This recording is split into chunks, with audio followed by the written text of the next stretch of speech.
और तुरंत ही सौधर्मेंद्र की आज्ञा से अभियोग्य जाति का एक देव ऐरावत हाथी का रूप धारण करता है। अन्य देव अपने अपने अनुचर देवों को अपने अपने वाहन का रूप धारण करने की आज्ञा देते हैं और सारे 16 स्वर्गों में से यथायोग्य रूप से देव देवियां वहां पर सौधर्मेंद्र के नेतृत्व में मध्यलोक में जन्म नगरी में प्रभु का जन्म कल्याणक मनाने के लिए आते हैं। और फिर जब सौधर्मेंद्र, आज एक 10-15 मिनट लेट होगा, चलेगा ना? फिर जब सौधर्मेंद्र आदि सभी देव लोग मध्यलोक में प्रभु की जन्म नगरी के पास आसमंत में आकाश में नभमंडल में आते हैं तो सभी देव देवियां ऊपर से आकाश मार्ग से ही प्रभु की जन्म नगरी की 3 परिक्रमाएं करती है।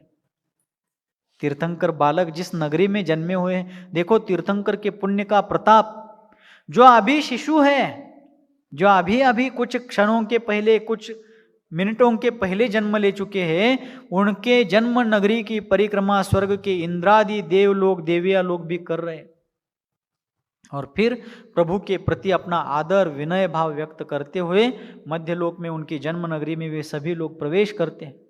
प्रवेश करते ही जैसे ही सौधर्मेंद्र भीतर से बहुत उत्कंठित आतुर थे कि कब मैं तीर्थंकर बालक का दर्शन करूंगा, उनका मुखमंडल कब देखूंगा। जैसे ही वे उनके राजमहल में पहुंचते हैं, तीर्थंकर बालक के पिता का अभिनंदन करते हैं, उनको शुभकामनाएं देते हैं, उनके भाग्य की सराहना प्रशंसा करते हैं। और जब सौधर्मेंद्र तीर्थंकर बालक का मुखमंडल देखने के लिए आतुर होकर के बढ़ने लगते हैं और माता के प्रसूति गृह के द्वार पर आते ही उनको अपनी मर्यादा समझ में आती है कि माता के प्रसूति गृह में किसी भी पुरुष का प्रवेश संभव। सौधर्मेंद्र को मन में खेद होता है कि सारे पंच कल्याणकों को मैं संपन्न करा रहा हूं, प्रभु के बैठने की समो शरण जैसी अलौकिक अद्वितीय सभा भी मैं आगे भविष्य में रचना करूंगा, इतना सब मैं कर रहा हूं, लेकिन प्रभु के जन्म कल्याणक के अवसर पर उनके मुखमंडल को देखने का अवसर मुझे सबसे पहले नहीं मिल रहा। तब वह सौधर्मेंद्र शची इंद्राणी को आगे करता है और कहता है कि शची, दुनिया नारी पर्याय की बहुत निंदा करती है, दुनिया में स्त्री को बहुत हीन समझा जाता है, लेकिन प्रभु के जन्म कल्याण के अवसर पर ही नारी की गरिमा संपूर्ण चरम पर पहुंचती है। आज तुम्हारा भाग्योदय है, जाओ अंदर जो तीर्थंकर बालक अपने माँ की कुक्षी में, अपने माँ के गोद में लेटे हुए हैं, वहां जाओ, उनको प्रेम से उठाओ और माता की गोद में अपनी विक्रिया से एक मायावी बालक को रखना और माँ को एक मायावी नींद में सुला देना, क्योंकि माँ माँ होती है। किसी की भी माँ हो, जो संवेदनशील माँ होती है वह मातृवत्सल माँ होती है। किसी विचारक ने एक जगह पर कहा है, ऊपर जिसका अंत नहीं उसे आसमां कहते हैं। आकाश, आसमां म्हणजे आकाश, ऊपर जिसका अंत नहीं उसे आसमां कहते हैं और सारे जहां में जिसका अंत नहीं उसे माँ कहते हैं। यह माँ की महिमा है।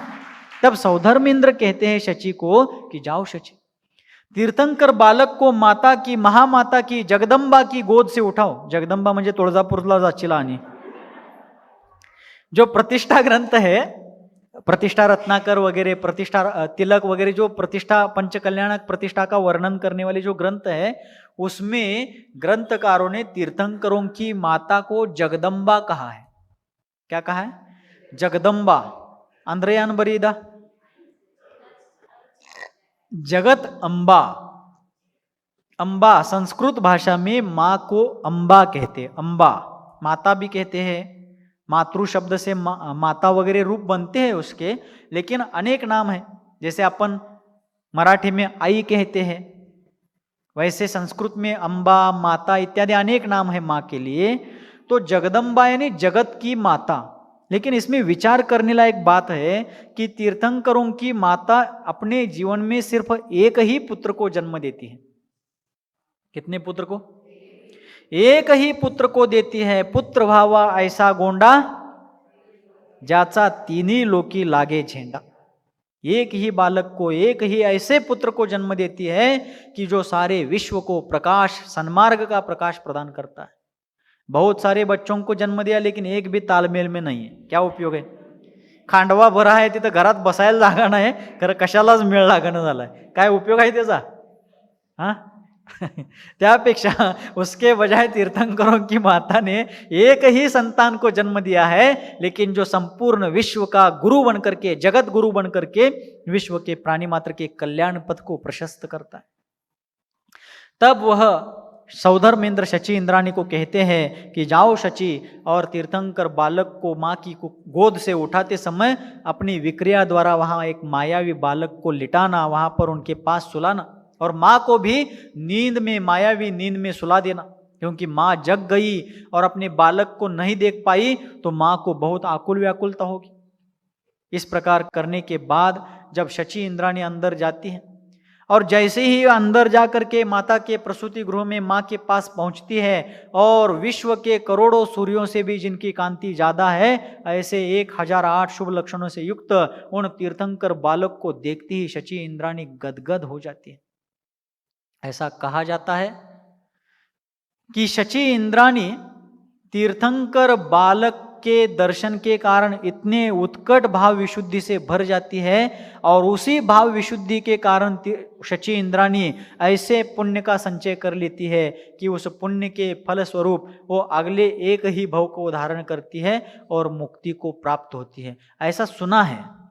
शची पर्याय धारण करने वाला जीव एक भवावतारी ही होगा, ये नियम है, सिद्धांत है।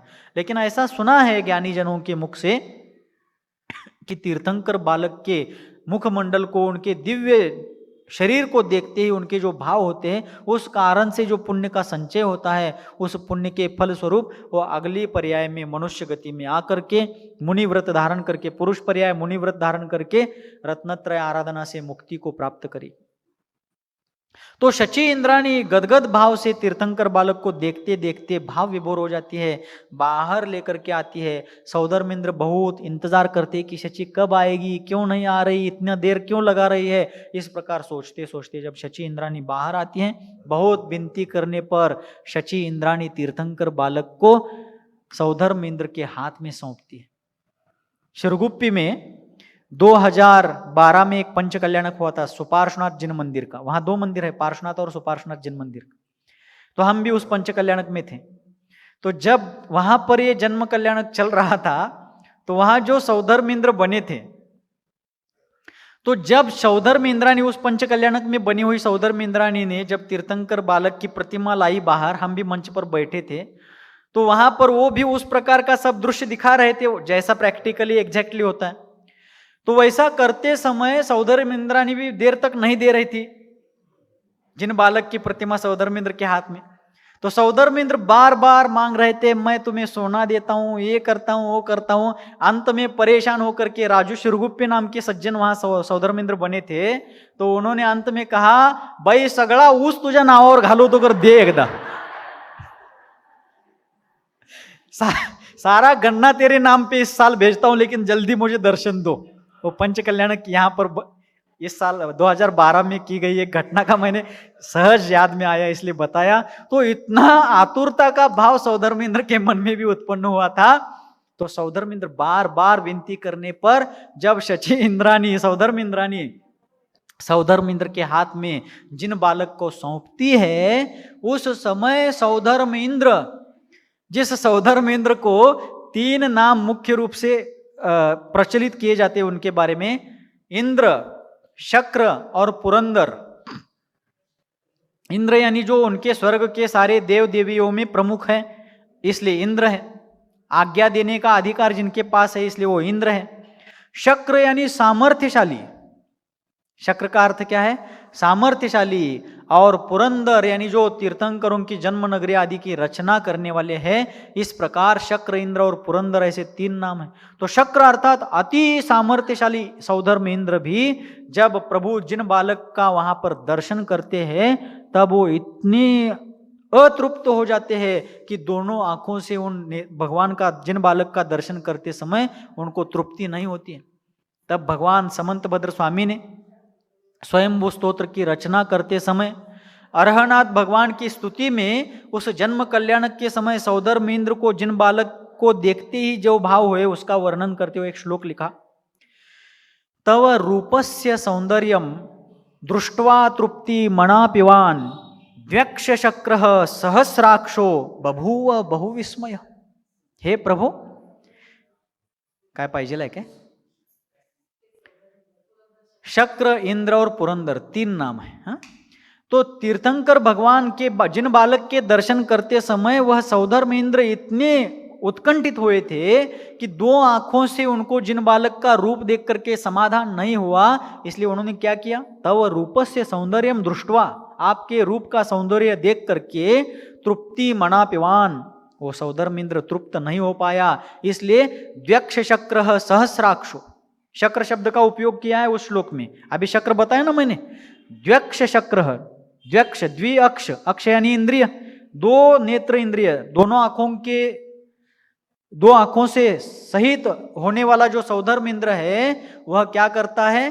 सहस्राक्षो, 1000 नेत्र विक्रिया रुद्धि से अपने शरीर में बना करके आपके रूप को देखने लगता है, तब भी वह तृप्त नहीं होता है।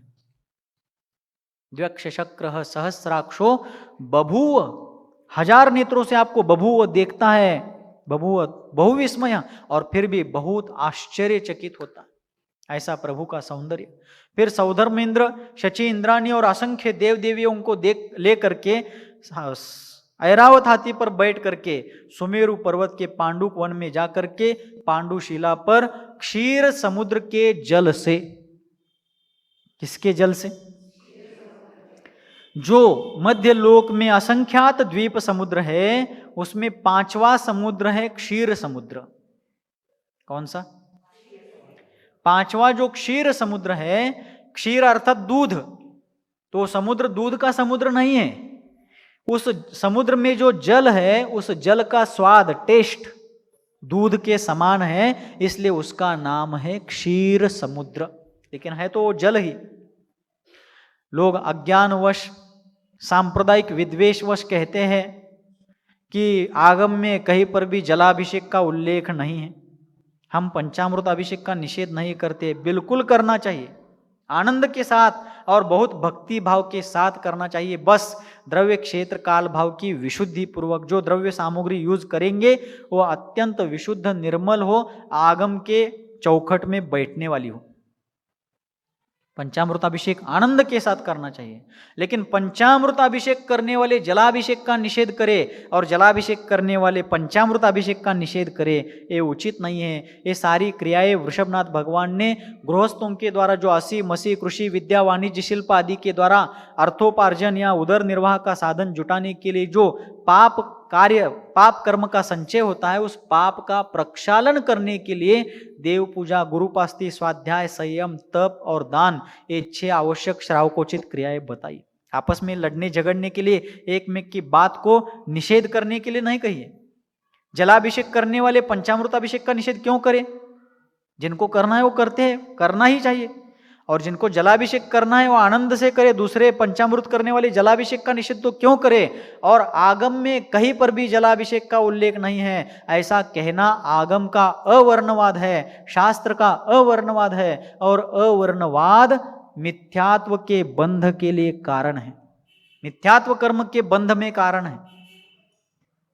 इसलिए सांप्रदायिक विद्वेष धारण करके इस प्रकार की प्रवृत्ति ना रखी जाए। जिसको जो क्रिया करनी है आगम में बताई गई वो क्रिया, फिर पंचामृत अभिषेक हो, जलाभिषेक हो, जो आगम के अनुसार है, आनंद के साथ भक्ति पूर्वक पाप के क्षालन के लिए और पुण्य के वर्धन के लिए करना चाहिए। तो वहां पर क्षीर समुद्र का जल ला करके 1008 कलशों से तीर्थंकर जिन बालक का जन्माभिषेक किया जाता है। क्या किया जाता है? कलश कितने होते? 1008 कलश। एक एक कलश कितना अवगाहना वाला होता है? 8 योजन ऊंचा। कितना योजन?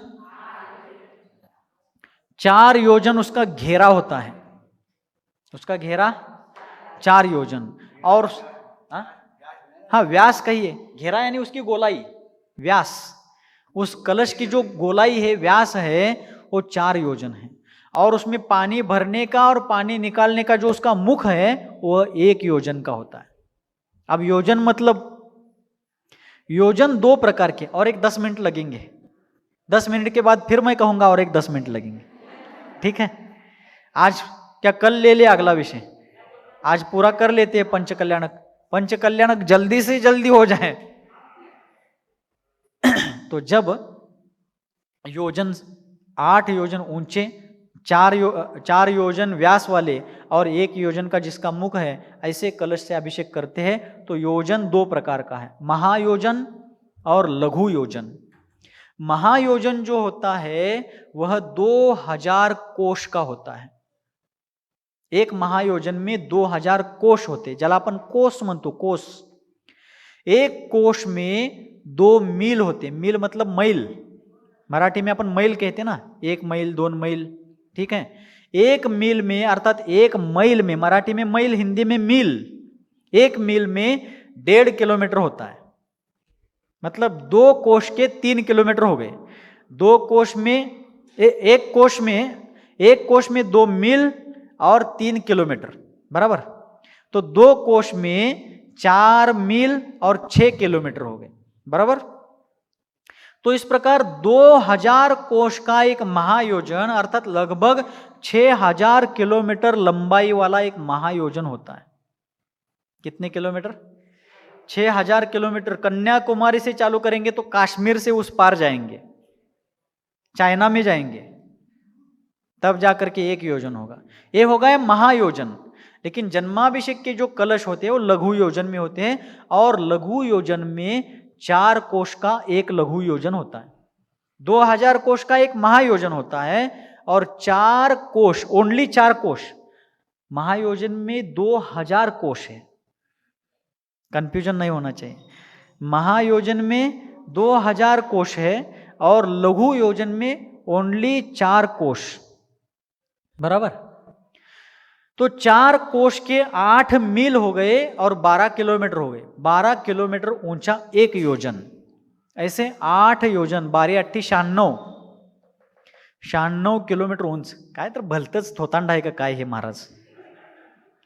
अपनी अल्प बुद्धि से इन चीजों को कभी नापना नहीं चाहिए। अलौकिक महापुरुषों के जीवन की सारी घटनाएं अपने सामान्य लोगों की कल्पना से परे होते हैं, बराबर। 96,000 नव्हे, फक्त 96।